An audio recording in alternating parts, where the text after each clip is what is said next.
توبه استغفار دا یو داسې عمل دی چې په دې الله خوشحالیږي. طوبى لمن وجد في صحیفته استغفارا کثیرا. خوش قسمت انسان هغه دی چې د قیامت په ورځ یې عملنامه د استغفار نه ډکوي، د توبې نه ډکوي. التائب من الذنب کمن لا ذنب له. توبه کوونکی د ګناه نه داسې دی لکه د چې ګناه کړی نه ده. یا ابن آدم انی لک محب فبحق علیک کل محبا. ای زما بنده زما تا سره مینه ده، ستا د قسمی تم ما سره مینه کوه. دا الله بنده سره مینه ده، محبت دی. یا ابن آدم کم تتزین للناس فهل تزینت لاجلی. بنده خلکو ته ځان سونه خسته کې سار چې د کور نه روزي پاک ولامني، سپینی کپړې واچي او خو په ځان باندې سپرې مو کې او خزان مزیدار کې دا دې د پاره چې زباروزم چې خلکو ته خخ کارم. بنده چرته دې یو ورځ دا سوچو چې نن ځان داسې جوړوم چې الله ما ته وګوري والله خوشاله شي او ځان الله ته خسته ښکاره شم. الله ته په سپینو کپړو باندې او په کریم پاوډرو باندې او په میک اپ باندې او په خوشبو باندې په دې باندې بنده الله ته نه خسته کی. الله ته بزان څنګه خسته کو؟ د محمد صلی الله علیه وسلم پرنګ کې رنگ شه څنګه چې صحابه کرام خسته شو داسې به تم الله ته خسته ښکاري. الله چې تا ته ګوري الله به خوشحالي. قل یا عبادی الذین اسرفوا علی انفسهم. ای زما حبیبا زما دی بندگانو ته وای ای زما غ بندا چې ځان باندې د اسراف کړي، ځان دی ګناهونو کې ډوب کړي. لا تقنطوا من رحمت الله. زما د رحمت نه من امید کېږي. ان الله یغفر الذنوب جميعا. الله به درته ټول ګناهونه معاف کړي. انه هو الغفور الرحیم. الله بخون کې مهربان ذات دی. نو الله پاک زموږ ستاسو د توبې په انتظار دی. کله چې بنده وي ګناو کې حدیث کې راځي وي د ازمکه چغې کې چې الله زه شلیږم دې برا کاږم. دا ستا بنده دی، تا پیدا کړی، مشرق ستا، مغرب ستا، شمال ستا، جنوب ستا، ځمکه ستا، اسمان ستا. ورځ ته راولي، شپه ته راولي، یخني ته راولي، ګرمي ته راولي، خزان ته راولي، بهار ته راولي، دا هواګانې ته چلی او دا بنده تا پیدا کړی، ستا خوري، ستا سکي او ستا نافرمانی کوي. الله اجازت را زه به اوسلیږم دې برا کاږم. اسمان وی الله اجازت را زه به پې ځان ورو غورځم. سمندر وی الله اجازت را لو بیکم ډوب بیکم. او فرشتي وی الله اجازت را یو چغې سره به د زړه پړک وچو ختم بیک. الله ورته فرمایي دعو عبدي دعو عبدي. زما بنده ما ته پرېږدئ، زما بنده ما ته پرېږدئ. ان کان عبدکم فشانکم به. که ستاسو بندی ختمې کوي، هلاکې کوي، ډوبې کوي. و ان کان عبدي فمني و الی عبدي. که زما بندی نو زما او زما د بنده منځ کې مه راځئ. ان اتانی لیلا قبلته و ان اتانی نهارا قبلته. چرته یو شپه به دی وي یا الله توبه، چرته یو ورځ به دی وي یا الله توبه. زه د دغه توبې انتظار کوم، په دې توبه به ورته هر څه معاف کړم. لو اخطأتم حتى تبلغ خطاياكم السماء ثم تبتم لتاب الله عليكم. حدیث کې راځي چې دومره ګناهونه تاسو وکړئ چې ستاسو ګناهونه د اسمان چت ته ورسېدل، د اسمان کنارې تورې شوې او ټوله دنیا دې د ګناه نه ډکه کړه او دا بنده په سچ راشي وي یا الله توبه. په دې یو توبه ورته هر څه معاف کوم او زما هیڅ پروا نشته. او یو دوه واقعات درته توبې بیانوم. بني اسرائیلو کې یو نوجوان دی، سخت نافرمانه دی، خلق ته تنگ شو، علاقه ته تنگ شو او خلق بیا اخره کې موسی علیہ السلام لرالل چې دا نوجوان ډیر نافرمانه دی، ګناهګار دی، خلق ته تنگ دی. نو موسی علیہ السلام بني اسرائیل سره مشوره وکړو، دا غوی په مشورې جلا وطن کې د کلی علاقې نه وشار او چې وی شړ خلکو تی ویل چې د سره به بالکل تعلق نه ساتي. وا غالک تی ویل چې تبا آبادی ته بالکل راضی نه. اغه ځوان د خپل کلی علاقې نه لري لاړ او ځنګل ته. په ځنګل کې ټول ورځ وګرځېده، نه خوړل شته، نه سکل شته، نه څوک شته چې څوک خبرې اترې ورسره وکړي. ټوله ورځ یې تېره کړه. شپه پې راله، شپه هم تېره شوه. سبا دویمه ورځ راله، دویمه ورځ هم نه انسان شته، نه خوړل شته، نه سکل شته. ورځ تېره شوه. چې کله درېیمه ورځ شوه نو دې لوږې ډېر تنګ کړ، تندې ډېر تنګ کړ، ډېر پریشانه شو او بیا پې تبه راله او بیا په دې ځنګل کې یو ګټه پرته د هغې ته یې سر ولږ او سملاس او دا تکلیف یې زیاتېده دی په ځان پوه شو چې جوړ مړ کېږم نو چې بالکل د ځنکدن دا وخت شو اوس 3 ورځې مخکې خلکو شړلي دي بني اسرائیلو شړلي دي موسی علیه السلام شړلي دي او دی په ځنګل کې پروت دی نو په دې ځنګل کې په دې ګټه باندې سر پروت دی او ولې داسې ښي طرف ته وکتل څوک یې ونه لیدل بیا یې داسې ګس طرف ته وکتل هېڅ څوک یې ونه لیدل بیا یې دا سر اوچت که د خپو طرف ته یې وکتل څه یې ونه لیدل بیا یې داسې بره سر طرف ته وکتل څوک یې ونه لیدل نو په ژړا شو وی الله زه نن مړ کېږم په دې ځنګل کې که زه نن کور مړ کېدی که زه ډېر یم بدعمل یم نافرمان یم خو زما سر ته به مور ناسته وه زما کور والی به خپو ته ناستی وه زما د کور خلک به راته ناست و چې نن پلانکې مړ کېږي خلک به راپسې خفه و خلکو به ژړل نن زه دومره نافرمانه او بدعمله چې زه خلکو جلاوطن کړم او نه په ځنګل کې زما ځنکدن دی نه ښي طرف ته څوک ښکاري نه ګس طرف ته څوک ښکاري نه خپو طرف ته څوک ښکاري نه بر څوک ښکاري الله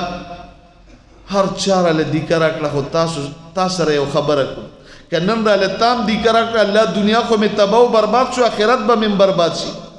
الله که چرته زما په معاف کولو باندې ستا په قدرت کې ستا په عظمت کې ستا په بادشاهۍ کې یو ذره کمیم راځي چې بالکل مې معاف نه کړي او الله که زه چرته ستا یو عاجز فقیر کمزورې بنده په دې ځنګل کې پروت یم او نن مې ځنکدن دی سا رانوځي او زما په معاف کولو ستا په دې بادشاهۍ او قدرت او عظمت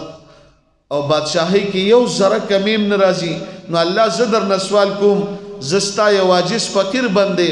او په ځنګل کې ځان له مړ کېږم الله هر چا دیکه راکړه ته راله دیکه مه راکوه نو الله ما معاف او دې سره تې څه ووته او سترګې پټې په کار خو دا وه چې دې د ځنګل زمرو خوړلې الله جبرائیل علیه السلام راولېږه او موسی علیه السلام ته وحی راله وی په پلانکي ځنګل کې زما یو ولی وفات شوی دی لاړ شه هغه اوچت کا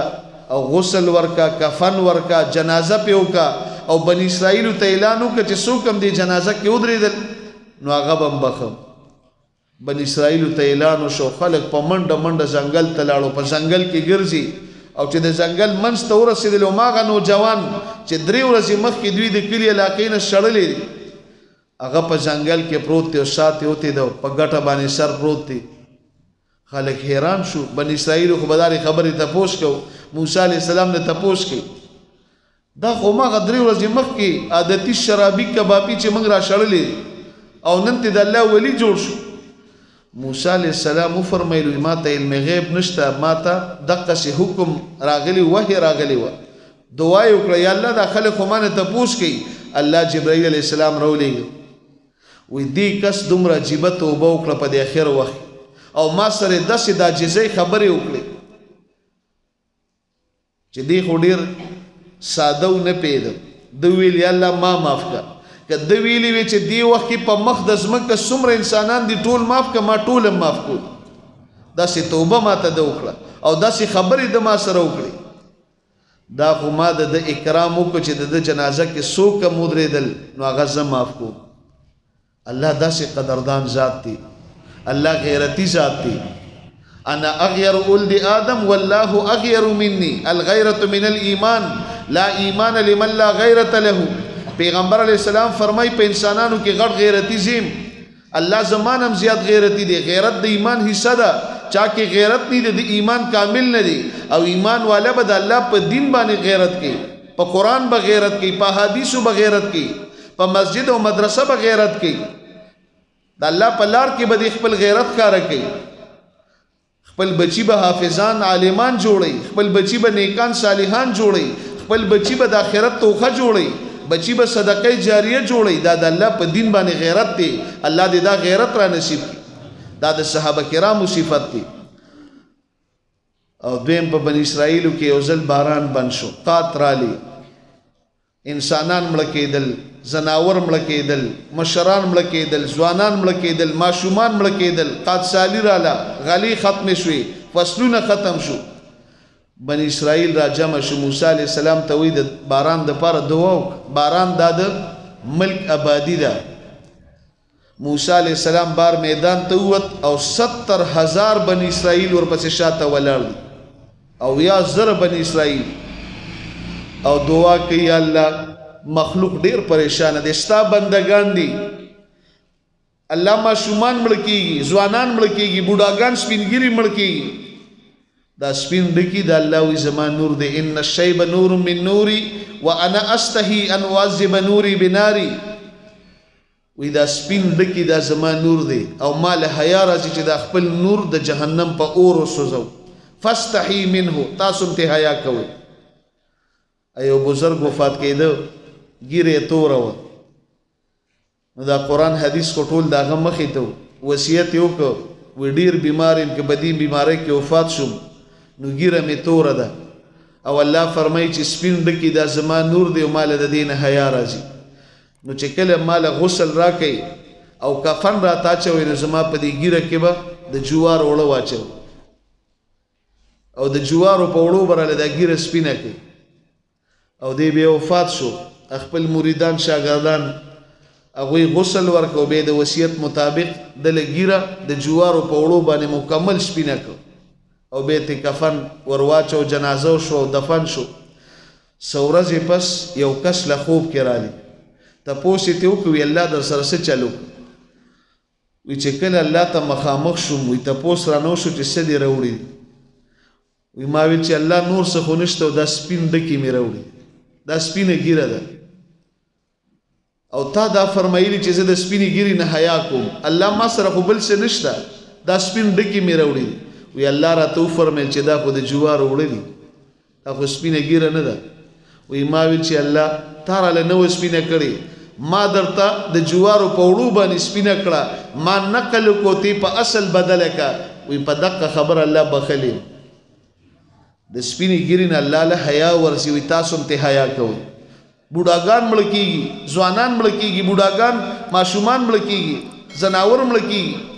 دلته به دعا زیاتې ده اخوا به نور ګرمي زیاتې ده تپش به زیاتې ده موسی علیه السلام وفرمیل یا الله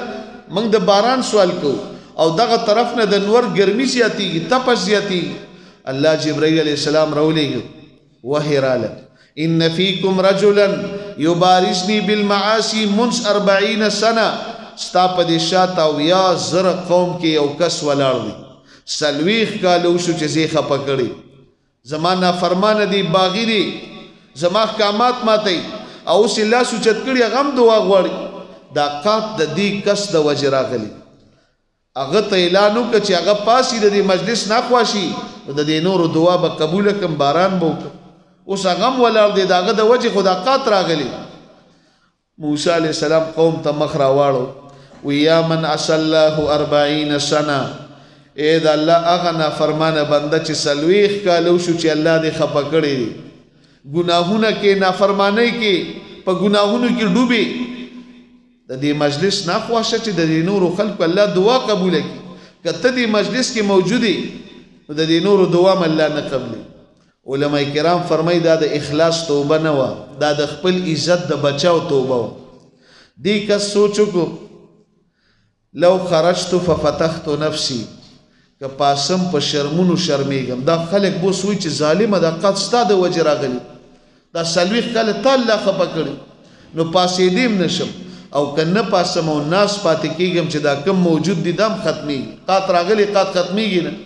نه پاسېدی شم نه کېناستی شم هوښیارو په دې زړه زړه کې سوچ وکړو چې راشه په دې زړه زړه کې توبه وباسه به داسې څادر ورسره دی او هغه څادر یې داسې په دې سر باندې راواچو او پټ الله سره معامله ټیکوي ځکه چې څوک را باندې پوه نشي څادر یې په سر راواچو او دا الفاظ یې ویل یا ربي عصیتک 40 سنه فامهلتني فجئتك تائبا فقبلني 4 سکنډه به پې لګېدلي یا ربي عصیتک 40 سنه فامهلتني فجئتك تائبا فقبلني یا الله 40 کاله وشو چې ته مې خفه کړې ستا نافرماني مې وکړه په بغاوت کې مې ژوند تېر کړ الله دې وخته پورې دې مهلت را کړی د زړه د کومې نه درته نن په سچه توبه وباسم الله توبه مې قبوله کړه بس دا ویل او څادر یې د سر نه لر کړ په اسمان باندې توره وریځ راله او بس په شلق باران شروع شو چې باران وشو بني اسرائیل راتاو شو موسی علیه السلام ته وایي تاسو چې اوس اعلان وکړو چې یو کس دی او نافرمانه دی او 40 کاله وشو الله یې خفه کړی سړی خو پا نه سید موږ غو نه لیده نو دا باران څنګه شروع شو موسی علیه السلام وفرمیل چې همدغسې د الله د طرف نه وحی راغلی او ما ته هم نوره پته نه لګي دعا یې وکړه یا الله دا خلک تپوس کوي الله جبرائیل علیه السلام راولېږه وی هغه کس پټه پټه توبه وکړه او ما لې د دوستۍ لاس راکړه او ما د هغه توبه قبوله کړه او د چا د وجې مې چې دا باران بند کړی دا قات راغلی نن مې د هغه د وجې نه په تاسو باندې د رحمت باران وکړو موسی علیه السلام وفرمیل یا الله دا خو ستا بنده دی او زما امتي دی ما ته لږ وښیې چې وی پېژنم دا څوک دی الله ورته وفرمیل الله ډېر قدردان ذات دی وی کوم وخت کې چې زما دشمن او زما باغي او زما نافرمان ما د هغه د حیا صادر نه دی اوچت کړی نن خو هغه ما زما ولی جوړ شو ما لې د دوستۍ لاس راکړ ما ته توبه وکړه نو څنګه تا ته وښیم د هغه نه د حیا صادر څنګه اوچت کړم دا کس موسی علیه السلام ته الله نه دی ښودلی ټول الله ته توبه وباسو چې څومره کمی بېشیره نه کېږي انسان کمزوری دی په یې باندې الله ته توبه وباسو آینده دپاره عزم وکړو چې د الله نافرماني به بلکل نه کړو د الله د نافرمانۍ نه به ځان ساتو